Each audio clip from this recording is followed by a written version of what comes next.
Мемлекеттік рәміздер көк байрақ, елтаңба және әнұран Қазақстан Республикасының дербестігі мен тәуелсіздігін бүкіл әлемге танытушы әрі мемлекетіміздің өткені мен бүгіні және болашағы арасындағы сабақтастықтың жарқын көрінісі. Сондай-ақ рәміздер халқымыздың мұқамас рухын, қаһармандығы мен даналығын, асқақ арман тілегін жеткізетін құнды белгілер. Әрбір азамат Қазақстанның туын, елтаңбасын, әнұранын тұмардай қасиетті тұтуы қажет. Рәміздер елдің өзіндік өмір сыры. Еліміздің тұңғыш рәміздері ту мен елтаңба тәуелсіздігіміздің жариялануының дәл 130 күні, яғни 1992 жылдың 4 маусымда қабылданды.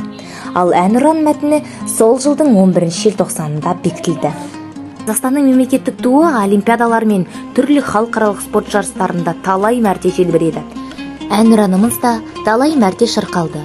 Аспан көк туымыз ғаламшардың ең биік шыңдарына да, Арктика мен Антарктидаға да, тіпті ғарышқа да тігілді.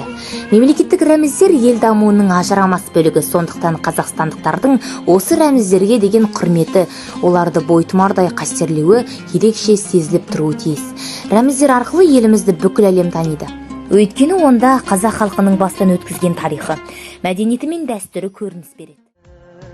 Көк тудың желбірегені жаныма қуат береді.